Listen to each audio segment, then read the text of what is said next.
لا يعوذه حفظهما الرحمن الرحيم. لا إله إلا الله وحده لا شريك له. إن الحمد لله نحمده ونصلي على رسوله الكريم. أما بعد، أعوذ بالله السميع العليم من الشيطان الرجيم. بسم الله الرحمن الرحيم.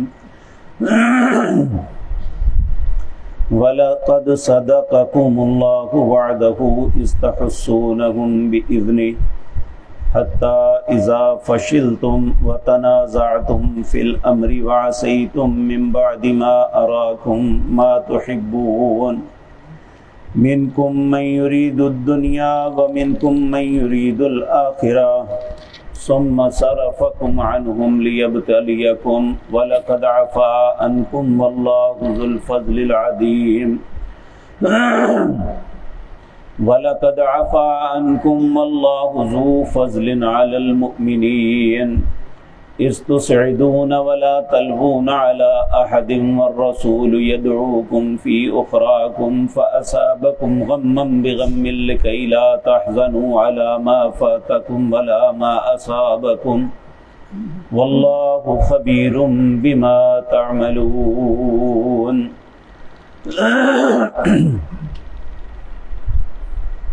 حضرات محترم،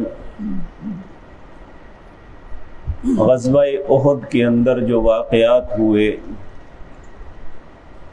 ان کا تذکرہ اللہ رب العزت ان آیات میں کر رہے ہیں. اور یہ بات یاد رکھیں، یہ پہلے بھی عرض کر چکا، جہاں اس غزوہ کے اندر منافقین تھے، کچھ نئے اور کمزور دل مسلمان بھی تھے، لیکن یہ ایک حقیقت ہے کہ جب نبی کریم صلی اللہ علیہ وسلم کی شہادت کی خبر پھیلی کہ لوگوں کے ذہن میں یہ بات پڑی، تو پھر بہت سے لوگوں نے سمجھا اب اگر نبی کریم نہیں رہے تو ہمارا کیا مقصد لڑنے کا. تو اللہ نے اس ذہن کے اندر آنے والی بات کو شیطان کا وسوسہ قرار دیا کہ شیطان نے یہ بات ان کے ذہن میں ڈالی اور وہ لوگ بددل ہوئے. آج جو آیات 152 نمبر آپ کے سامنے پڑی ہے، اس میں اللہ رب العزت پہلے یہ بات ارشاد فرما رہے ہیں کہ وَلَقَدْ صَدَقَكُمُ اللَّهُ وَعْدَهُ، اور البتہ تحقیق سچا کر دیا تمہارے لیے اللہ نے اپنے وعدے کو، اذ تحسونہم بإذنی، جب تم اللہ کے حکم سے انہیں کاٹ رہے تھے. جس طرح پہلے بھی عرض کیا کہ احد کی لڑائی میں آغاز کے اندر ہی مسلمانوں کو غلبہ مل رہا تھا، حتی اذا فشلتم، یہاں تک کہ تم بددل ہو گئے، وَتَنَازَعْتُمْ فِي الْأَمْرِ، تم نے اللہ کے رسول کے حکم کے معاملے میں تنازع کیا. یعنی جو گھاٹی پہ 50 تیر انداز تھے، انہوں نے آپس میں اس بات پہ جھگڑا شروع کر دیا، یہ اب مال و غنیمت لوٹ رہے ہیں، کفار بھاگ رہے ہیں، اب ہمارا مقصد کیا ہے؟ دوسرے کہتے کہ نہیں، اللہ کے نبی کا حکم ہے، ہم یہاں سے نہیں لیں گے. تو اللہ رب العزت فرماتے ہیں جب یہ کام ہوا، من بعد ما اراکم ما تحبون، جب کہ تم دیکھ رہے تھے اپنے دل کی وہ بات جو تمہیں پسند تھی، یعنی فتح اپنی دیکھ رہے تھے.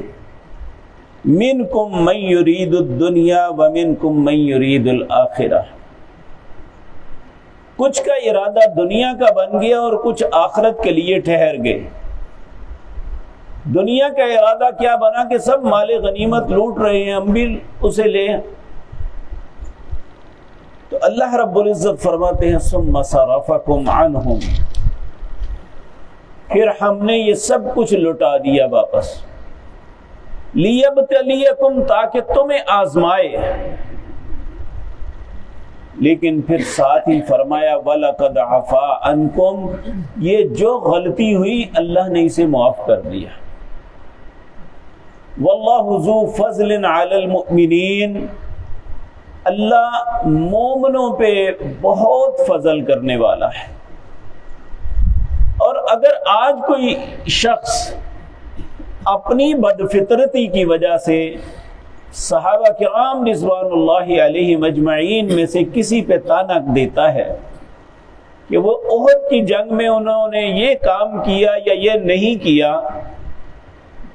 تو اس بد نصیب یا بدبخت کو یہ بات سوچ لینی چاہیے کہ اللہ کہتے ہیں وَلَقَدْ عَفَا عَنْكُمْ، میں نے انہیں معاف کر دیا۔ تو کائنات میں کون ہے جو ان کی غلطی پہ انہیں ڈانٹے یا ان کے متعلق بات کرے؟ دیکھیں ہمارے مقدمے تو اللہ کے حضور پیش ہونے ہیں، ہمارے متعلق خیر یا شر کا فیصلہ تو اللہ نے کرنا ہے ہمارے حق میں یا خلاف۔ تو جب اللہ نے انہیں معاف کر دیا تو آج کس کا حق بنتا ہے کہ وہ سیدنا عثمان یا کسی اور صحابی کا نام لے کے کہے کہ انہوں نے یہاں یہ کیا تھا؟ اللہ کہتے ہیں وَلَقَدْ عَفَا عَنْكُمْ، اور البتہ تحقیق معاف کر دیا تم کو اللہ نے۔ وَاللَّهُ ذُو فَضْلٍ عَلَى الْمُؤْمِنِينَ، اللہ مومنوں پہ بڑے فضل والے ہیں۔ اور یہ ساری باتیں سنانے کا مقصد پھر کیا تھا کہ اللہ بتانا چاہتے تھے کہ اگر اتنے عظیم لوگ بھی یہ کام کریں، چھوٹی سی بات پہ بھی رسول اللہ صلی اللہ علیہ وسلم کے حکم کی کوتاہی ہو تو کتنا بڑے نقصان سے دوچار ہونا پڑتا ہے۔ تو آج تو امت رسول اللہ کے ہر حکم کا انکاری ہے کہ جہاں رسول اللہ کا حکم یا سنت آتی ہے مذاق اڑایا جاتا ہے اور مخالفت کی جاتی ہے، اور بدعات، شرک اور خرافات کو اسلام کا نام دیا جا رہا ہے۔ شاید یہ وہی وقت آ رہا ہے، نبی کریم صلی اللہ علیہ وسلم نے ارشاد فرمایا صحیح اسلام پہ عمل کرنا اس طرح ہو جائے گا جس طرح جلتا ہوا انگارہ ہاتھ میں پکڑنا ہے۔ جس طرح دھاکتا ہوا انگارہ، کوئلہ جو ہے جل رہا ہو تو ہاتھ میں پکڑنا کتنا مشکل ہے، اس طرح اصل اسلام پہ عمل کرنا اس طرح مشکل ہو جائے گا۔ اور آج یہی کیفیت ہے، اگر کوئی انسان صحیح اسلام پہ چلنا چاہتا ہے تو بجائے اس بات کے کہ اس کی حوصلہ افزائی کی جائے، اس پہ طعن و تشنیع کی جاتی ہے۔ یہ اپنے پاس سے لے آیا ہے، قرآن کی آیات پڑھ کے سناتے رہیں، رسول اللہ کا فرمان پڑھ کے سناتے رہیں، کوئی کسی کو اثر نہیں ہوتا۔ ہر شخص اپنے طریقے پہ، اپنے فرقے پہ، اپنے آباء و اجداد کے طریقے کو ہی دین سمجھ بیٹھا ہے، العیاذ باللہ۔ تو اللہ رب العزت فرماتے ہیں اذ تسعدون ولا تلوون علی احد، جب تم بھاگے چلے جا رہے تھے، ولا تلوون، کوئی پیچھے مڑ کے نہیں دیکھتے تھا، علی احد، کوئی ایک بھی، والرسول یدعوکم، رسول اللہ آوازیں دے رہے تھے، فی اخراکم، اپنے پچھلے جو ان کے ساتھ ساتھی استقامت کے ساتھ کھڑے تھے ان کے ساتھ آپ کو آوازیں دے رہے تھے۔ تو جب یہ کیفیت ہوئی تو اللہ فرماتے ہیں فَأَصَابَكُمْ غَمًّا بِغَمٍّ لِكَيْ لَا تَحْزَنُوا، پھر اللہ نے غم پہ غم تمہیں دیا ہے۔ پہلا غم کہ 70 ساتھی شہید ہو گئے، بہت سے ساتھی زخمی ہو گئے، اور سب سے بڑا غم کہ رسول اللہ کی شہادت کی خبر جو ہے کانوں میں پڑی۔ تو اللہ فرماتے ہیں جب یہ معاملہ ہوا تو غمًا بغم لکی لا تحزنوا علی ما فاتکم، کہ تاکہ تم اس بات پہ غم چھوڑ دو جو تم سے فوت ہوا، یعنی مال غنیمت جو ہاتھ میں نہیں آیا، ولا ما اصابکم، اور جو تمہیں مصیبت پہنچی، واللہ خبیر بما تعملون، اور اللہ جو تم عمل کرتے ہو اس کی خبر رکھتا ہے۔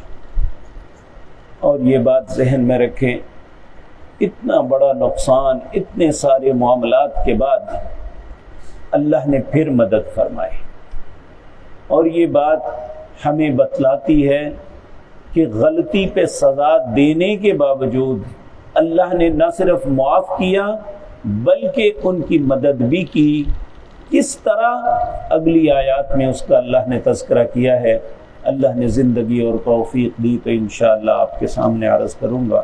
اقول قولی ھذا واستغفر اللہ۔